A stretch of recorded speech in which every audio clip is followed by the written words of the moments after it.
Hello, darlings. Welcome back to Mettaton Plays Dream Daddy. It is I, the fabulous Mettaton, here to grant your every wish and whim. So if you recall last episode, we had a chance encounter with that bad boy Robert, and we got closer with our favorite little exercise machine, Craig. And who knows what's going to happen this episode. Come join me, will you? Oh no, I must have fallen asleep. What time is it? Shoot! It's 3:55! I'm supposed to be at Amanda's school in 5 minutes! I frantically put on some clean clothes, apply a generous amount of deodorant, and run out of the door. Well, that's one way to get to school, darlings. In a rush. Always carry a pocket knife. Have to be safe about these things. I arrive at Amanda's school and check in at the front desk. They give me a bright orange visitor sticker and send me on my way. I'm barely awake and feeling pretty haggard, but hopefully nobody will notice. I check my watch and am relieved to see that I'm only 2 minutes late. Wait, was it room 103 or 108? I spot a youth standing at his locker and approach him for help. Excuse me, do you know where Mr. Vega's classroom is? The youth turns around and looks me up and down with heavily lined eyes. Come on, kid. I'm late for a meeting. Mr. Who? Mr. Vega. Have you tried the exit? Okay, wise guy. Are you gonna help me or not? Fine. Up those stairs and to the left. Can't miss them. I head up the stairs and walk around, unable to find Mr. Vega's class anywhere. After a couple of minutes of searching, I head back downstairs. That punk youth sent me on a wild goose chase. I get back to where that low-rent Gerard Way is standing, fully ready to give him a piece of my mind, when suddenly a head pops out of the classroom next to his locker. Lucian, don't you have third period to get to? Fine, Mr. Vega. Wow! Now I'm officially 10 minutes late. I glare at him as he walks away. How dare he, the rude little ruffian! We're not cool. You must be Mettaton. This period's almost over. Would you mind waiting in the back? Mr. Vega leads me in and I take a seat in one of the comically small students' desks in the back. I might get stuck in this thing. Oh, darling. Rechangeable parts, always a wonderful thing. Just take one off and change one for a smaller size and you're good to go. Alright, where were we? Now, who can tell me about the unreliability of the narrator in J.D. Salinger's Catcher in the Rye? Yes, Colin? Colin stands up and does the thing where he blows into the crook of his elbow to make a fart noise. The whole class erupts in laughter. Alright, everybody. Very funny, Colin. Please sit down. Now, Holden Caulfield is an unreliable narrator in the sense that the bell for the end of the period rings. All of the students immediately get up and make a break for the door. Sweet Manchego. remember to do the reading and answer the response questions on page 194 in your textbook. Nobody's listening. Or not, I guess. Mr. Vega turns to me and sighs. Middle schoolers, right? Don't you teach high schoolers? Both. You know, budget cuts. Right. Thanks so much for coming in. No problem, Mr. Vega. Please, call me Hugo. I don't normally do these impromptu parent-teacher meetings, but as I'm sure you know, Amanda's a very bright student, and I'm concerned about her recent behavior. What's going on? I don't know. Amanda has never been the most engaged student, but I know she cares. Recently, though, she's been falling behind. She's not completing assignments and has been doing rather poorly on tests. I'd normally chalk this up to senioritis, but... This is strange. I thought Amanda always shared everything with me. It hadn't even crossed my mind that something might be wrong. I just wanted to ask, is everything okay at home? Well, we just moved recently, but it was only to the other side of town, and Amanda was more excited about it than I was. See, if you could... Sorry. Let me fix my glasses. See if you can talk to her about it. I know she values you a great deal and would appreciate your guidance. If she keeps heading down this road, I know how important art school is to her, and I would hate to see her miss out on scholarship money that she clearly deserves. I'll make sure to talk to Amanda. Thank you for letting me know, Hugo. Ah. Anytime. On my way out, I stop, thinking for a moment. I turn to Hugo. Hey, Hugo? Oh. Yes? Did you ever catch that ride? Oh. Yes. Well, seems I've made a connection with Mr. Hugo. Quite an educated gentleman. And I must say, that cute little mustache he has. I could just pet that thing for hours if I got the chance. Focus. I leave the classroom and make my way out of the school. I'm still a little bit in shock that Amanda was able to hide this so well from me. She's always been such a force for positivity in my life, especially after we lost her father. Poor Paps. Anyway, Amanda must be done with classes for the day by now. I'm sure she would appreciate a ride home, and maybe I can talk to her about what's going on. I pull up to the carpool and Amanda hops in the passenger seat. So, did you have fun gossiping about me? Mr. Vega and I actually just gossiped about our celebrity crushes. So you talked about Mario Batali the whole time? It was a very productive meeting. I'm pretty hungry. Can we grab some dinner? Sure thing. Let's go to the mall food court. Does that sound good to you? Yeah, sure. Why the mall?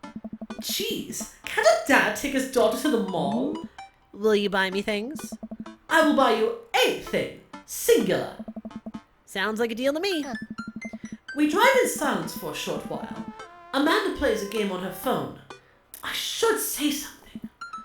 You know, sometimes when a kid gets older, they find that they have to keep things hidden from their parents. And that's okay, because sometimes that's what kids do.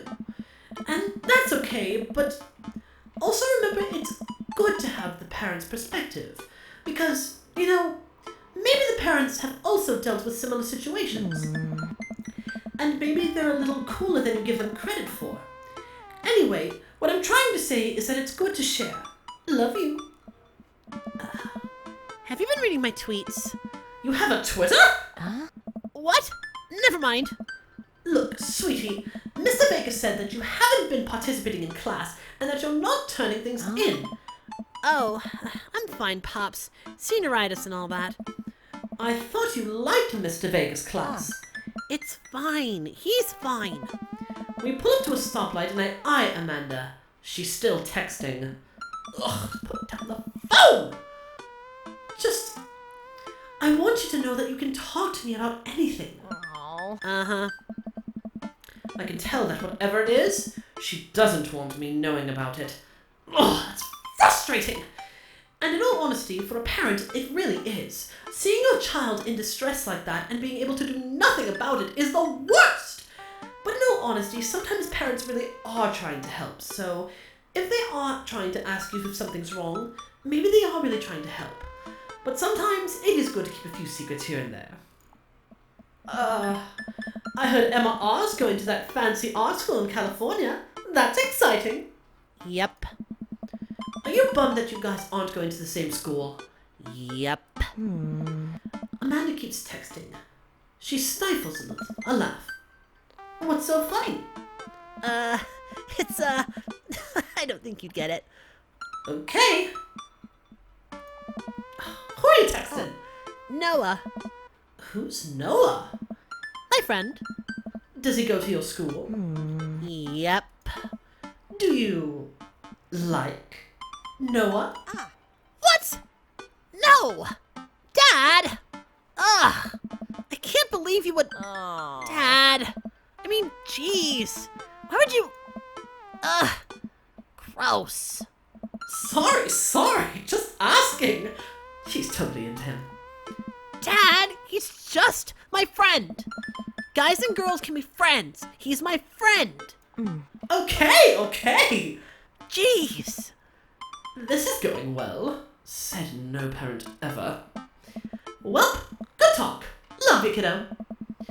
She leans forward and turns up the radio. I guess that conversation is over. To the mall then. Always a fun spot. Get new clothes and all sorts of doodads. We arrive at the mall, a big indoor shopping center with a couple of different floors. It's kind of dead, but that doesn't stop a mall security guard from yelling at a group of loitering teens. Let's eat something disgusting for dinner. Hell yeah! Language, missy. Heck yeah? Better. Oh, honestly, let's have a hell yeah every once in a while. It's so much fun. We approach the food court and evaluate our options. There's greasy restaurant after greasy restaurant. Ugh, my heart burns just looking at the menus. Nobody looks happy to be here. Well, they should be working at an MTT brand emporium, darlings. I mean, Burger Pet certainly enjoys his time there. What are you in the mood for? Bread dipped in sugar, bread with cheese on it, or do you just want me to inject some fat directly into your bloodstream? I extend my hand to her. Would you do me the honor of sharing some nachos? She takes my hand with a grin. It would make me the happiest, cheesiest girl alive. We order a giant pile of chips and unnaturally orange cheese from a very unenthusiastic and possibly stoned teenager. We take a seat at a rickety table and dig in. Ugh, these are bad. These are very bad. But also strangely delicious. Huh? We have to eat through the pain. We enjoy the fluorescent cheesy goodness together until we are all out of nachos. So, something's been bothering me for a while. Can you explain memes to me? Oh goodness, we're going into this conversation! Which meme? All memes. I could just have Alphys install the data into me, but we're doing this the hard way. Aww. Amanda sighs deeply and places her head in her hands. Dad, it's complicated. See, memes are inside jokes shared by a bunch of people that get less funny the more people do it. So the problem is that by the time a meme gets to you, Dad, all us youths have already done the joke to death. And what's worse than that is that the movies and TVs and video games will try to jump on a meme train. But just based on how long it takes to make them, the meme will be long dead by the time it comes out. So it just dates it and it isn't funny. Oh shit, what up? Are you serious? Did I really just say that? Dad, please. Anyway, changing the subject, where to now? Wanna go to that golf store? What? You know, the one that's all black and tries to establish itself as an anti-establishment, despite being an exact representation of that establishment. I don't know what store you're talking about. You know, the one where you can buy chain wallets and it's basically an assault on what people fought so hard against in the punk and hardcore movements of the 70s and 80s. Dude, you gotta be more specific. The one you threw up in that one time. Oh, that one. Yeah. Amanda runs into the store with me trailing behind her. She makes a beeline for the back. There it is. You can still see the outline, kinda. I'm so proud? Speech. Amanda. Yes. Speech. Speech. Speech. Speech. All right, how dare you stop chanting? Amanda stops immediately. I clear my throat. Thank you all for joining us here today to commemorate a historic moment that will forever shape history. On a day very much like today, some 5 years ago, our very own Amanda Ann Dreamer had too much blue raspberry slushy on an outing to the mall. After begging her father to take her to Dead, Goth, and Beyond to buy rainbow suspenders, she proceeded to throw up all over a display of My Chemical Romance merchandise. Her loving father then had to pay for said merchandise, which to this day remains our possessions. Thank you. Amanda is moved. She begins clapping, slow at first, then faster and more vigorously. Several other patrons turn their heads. One of them also starts clapping. I bow my head, as a performer should. Oh hey, chain wallets. While Amanda busies herself looking at band t-shirts, I try to find something with interest to myself. Not much for a dad to look at in that Dead, Goth, and Beyond. Might as well look at ironic mugs. I am suddenly stricken by existential fear. If there's only one number one dad, then why are there so many mugs here that say that? This whole time, I thought I was the only one. I really am the only one. I'm just playing along, darlings. If I'm not number one, where do I place on the global dad ranking charts? I have work to do. Look, this is very important to me. I overhear a stifled argument over at the cash register. An older gentleman is carrying a garment and showing it to a bored-looking cashier with pink hair. And my, oh my! What an interesting man you are. You look rather dashing in that outfit. I must say, you've got the whole vampire thing going on quite nicely for you. I must say, that shade in the vest looks really sexy. Oh, focus, Mettaton! Oh! I can see that. Do you know what to Don't know what to tell you, dude. I just work here. What? Listen, when I bought this online, the website said this blouse was Victorian inspired. However, when I received it, it clearly held the trademark of Edwardian dressage. Do you want a coupon? I can give you a coupon. Will you leave if I give you a coupon? Is there a manager present? People have to know what they're buying. I am the manager! Huh. I see. Well, it would seem that I have outstayed my welcome. Good day, shopkeep. Your superiors will have a strongly worded letter by post. Whatever, dude. The man whirls around and storms out, his literal coattails trailing behind him.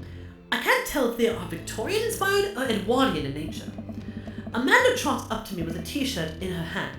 Oh boy, here it comes. Hey, Datatron 5000? Yes, I'll buy it for you. Oh, wow, that was easy. Thanks. At least it's only one this time. Amanda plops the shirt onto the counter and grins at the cashier. I love your hair.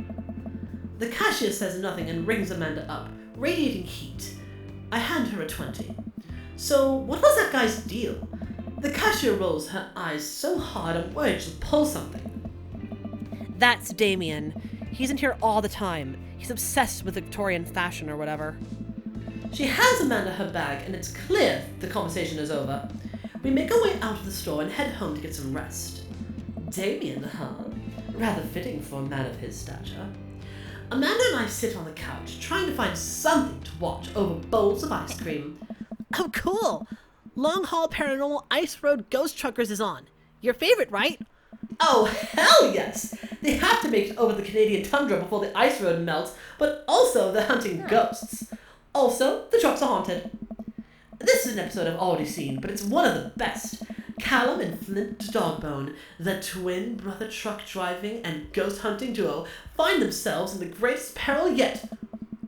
Oh no!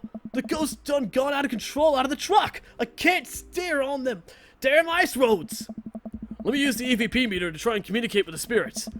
Flint, we're about to die! Ah, almost got it! If you listen carefully, it sounds like it's saying, "You're gonna die."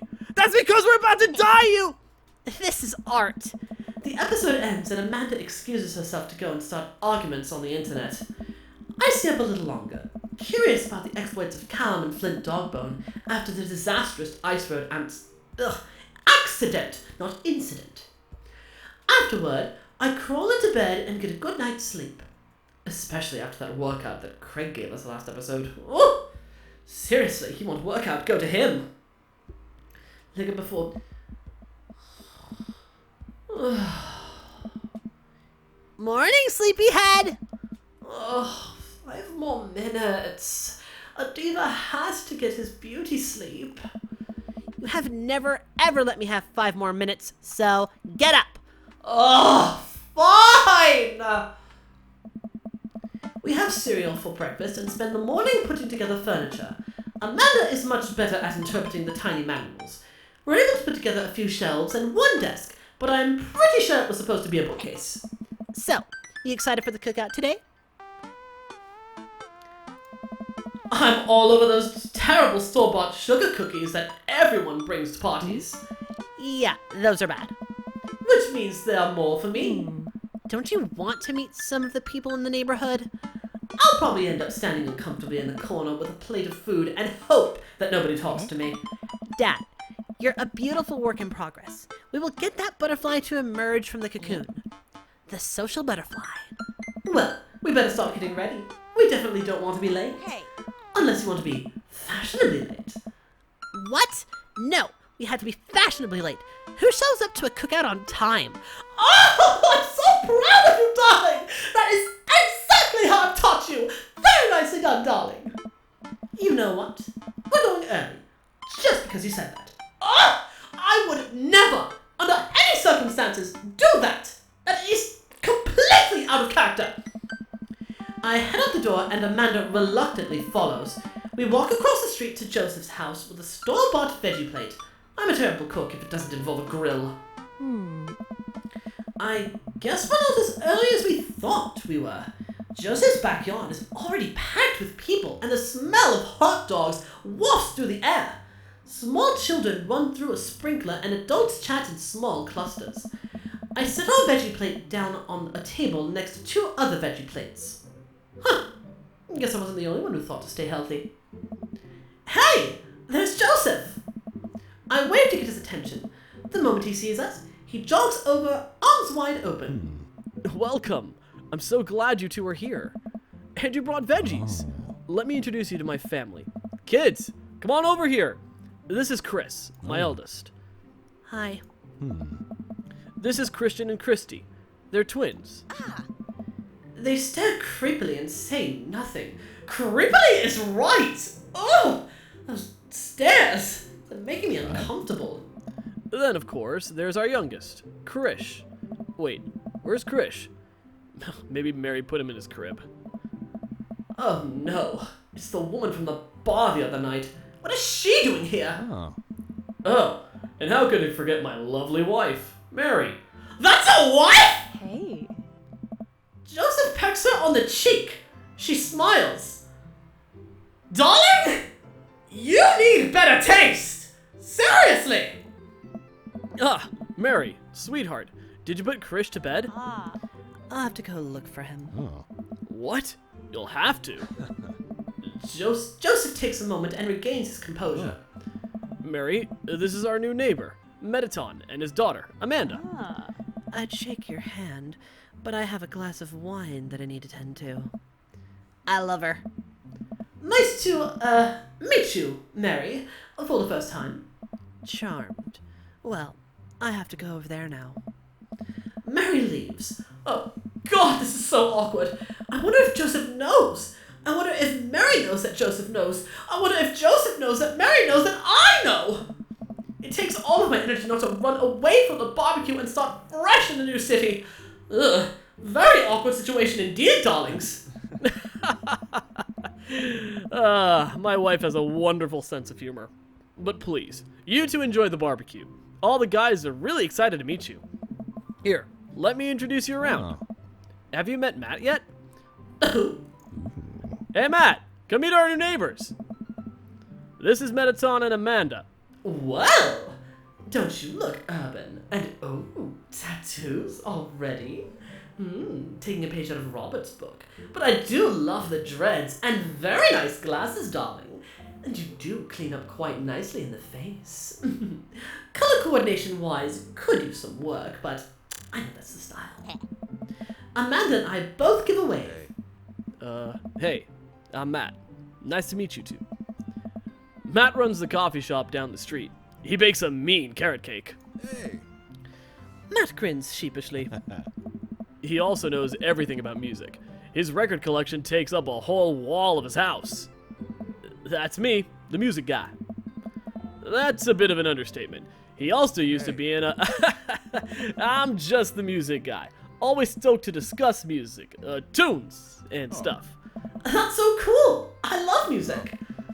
Matt's ears seem to perk up. Oh, yeah? What kind of stuff do you listen to? And what should I tell him? Dad rock, top tier stuff. Well, I am in a tier on my own, darlings. Almost exclusively songs about seeing sad. Oh, teenage years. No, dad rock. You know, with the guitars and the drums and the lyricism about growing older and seeing the world changing before your eyes, and you don't know how to deal with it. Buddy, I relate to that. Cool. All right. Matt stands there for a second. So, Right. Cool. Well, I'll be making the rounds. Feel free to stop by later. Is he afraid of people as you are? He might be. Wow, I think I've actually met everybody else. Great. I bet you're excited to get to know everyone better. Hope you both enjoy yourselves. Amanda and I mill around and try some of the food spread out on the table. I pick up some deviled eggs. Amanda grabs a small paper plate and immediately begins piling it with baked goods. Ugh, I don't want to have to make friends. Come on, Dad. Who are you gonna party with when I go off to school? But I don't want to have to do pleasantries. Dad. Ugh, they're gonna talk about weather. Go. Do it. Make a friend. But how could I possibly abandon my only child at a social function? That's bad parenting. This plate of cookies is my new dad. Bye. Amanda shoves me into the center of the yard. Well, here goes nothing. I look around the party and I'm surprised to see some familiar faces. Oh, it's the coffee guy. Or is he the music guy? Didn't I meet that guy at the bar? Well, hello, Robert. Didn't that guy throw a frisbee at my head? Brian. Isn't that the guy who was throwing a fit in Dead Goth and Beyond? Damien, dear, good to see you. Isn't that Amanda's teacher? Mr. Vega, looking as sharp as ever. Hey, I know Craig. But wait a second. All of these people live in our cul-de-sac? That can't be right. I'd better investigate. Who should I talk to? I suppose Matt, Hugo, and Craig will have to do. Matt and Hugo seem to be embroiled in an intense discussion. Craig looks on, smiling politely. I walk over to say hello. Well, I don't think it's fair to try and compare two art movements like that. Periods in art only exist because they are unique byproduct of social and political climate of a time and place, and try to take something like, say, the Rococo period and compare it to postmodernism in America. You're completely disregarding the context in which a work of art is created. Matt and Hugo seem to be so busy talking that they don't notice me. Craig leans in. Dude, I have no idea what's happening. Oh, darling, I'm so interested, but I don't want to be rude. I turn my attention to Craig, who seems a little more attentive to my existence. How'd resistance training go the other day? Great! Little River here is a great cheerleader, aren't you, tiny bro? Craig grabs River's arms and waves them around. You can do it, Dad. I'm so proud of you. I'm sorry for pooping on you. She must be a handful at that age. Oh, they always are. Nice. But it's so worth it. Craig grabs River's arms again and waves them around. Also, I'm sorry for throwing up on you, Dad. How you settling in? There's still a few odds and ends to take care of before I can really call myself settled, but I think we can upgrade the situation to livable. Nice. We did livable throughout the entirety of college. Yeah, my goal was for Amanda to live the sort of life that didn't involve eating spoonfuls of ranch, dressing as a palate cleanser between different types of pizza. She still does, though. Hey, she takes after her dad. Mettaton, how are you liking the neighborhood? It's pretty nice. Everyone's been super friendly. Seems like your daughter is fitting in just fine. Matt points across the yard to where Amanda, Daisy, and another young girl are playing. They're all sitting cross-legged in the grass, picking weeds and weaving them into little flower crowns. It's pretty adorable. The girl I don't recognize jogs over to us. What is it, sweetheart? It's a flower crown. I thought you'd look cute in it. Well, there's only one way to find out. Matt takes the flower crown and places it on top of his head. Am I cool now? The girl stares at him, thinking it over. Nope. But you're slightly less uncool than you were before you put it on. Hey, Mettaton, this is my daughter. Hello. I'm Carmencita. Amanda comes over with Daisy and tow. Dad, look, I'm making friends. Are we making friends? You better be making friends. Yeah, actually, Amanda, you remember the cool barista from the coffee shop, and my old college friend, and, your teacher. Oh, Hi, Mr. Vega. I didn't realize we were neighbors. Ah, Yep. You still gonna get me that overdue term paper? Great seeing you. Amanda fingerguns her way out of the conversation like a champ. She learned the fingerguns move from me. I'm very proud. She's definitely a charmer. Speaking of which, where did my son go? what? Hugo looks around the party. He must finally spot him because his eyes go wide. What? Ernest Hemingway Vega, are you smoking? Ernest is holding a little cigarette. Nope. I see Ernest across the way. He casually takes a long drag of his cigarette, then flicks it into a gutter. Unbelievable. Excuse me. Hugo marches over to Ernest, and I turn my attention to Matt and Craig. Kids, right? Man, I do not envy Hugo. The last barbecue we had, Ernest tried to shove a sprinkler down Joseph's pants. Nearly burned down half the yard. And the barbecue we had before that, he actually burned down half the yard. And then it spread onto my lawn and burned down half my yard too. Hugo walks back over to us, practically dragging Ernest behind him. Oh. Hey everybody. Sorry about that, Mettaton. This is my son, Ernest. Hello. Ernest looks away, sulking, his hands shoved deep in his pockets. Hugo nudges him impatiently. Ugh, hey, Nice to meet you, Ernest. What grade are you in? does it matter? Ernest? Okay. I'm in 8th grade. God, are you happy now? I'm sure you were just dying to know. Yeah. Good for you. Can I go now? I'm tired of talking to old dudes who blame my generation for the failing economy. Ouch. Topical to say the least. Ernest! Oh yeah, because I'm totally embarrassing you! Ernest puts earbuds in and storms off to stand in the corner. Well, that was certainly something. He seems nice. Hugo puts his head in his hands and sighs. Oh. I'm so sorry. He's having a really rough time. As much as I want to be the cool dad, I have to be the authoritarian dad, and he clearly resents me for it. I mean, I think as a dad and a teacher, that's about as authoritarian as you can get. Honestly, are any of us cool dads? Is it even possible to be a cool dad? What? I'm cool as a cucumber. See, that right there, you can't say that. I don't know. My kids think I'm cool. But for how long, Craig? How long do we get to be the cool dads?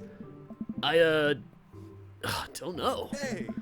I think we just have to accept the fact that as dads, we've become the machine we once raged against and accept our fate to unironically wear socks with sandals.